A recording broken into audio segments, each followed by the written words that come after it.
所以啊，息要降神烦恼的根本。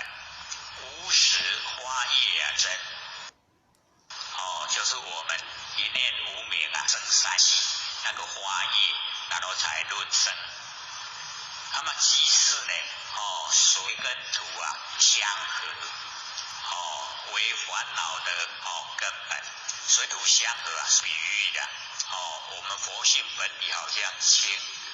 那个清水一样，那个土啊，就是呢，我们落入凡尘以后啊，那个啊土沙，就是误会，所以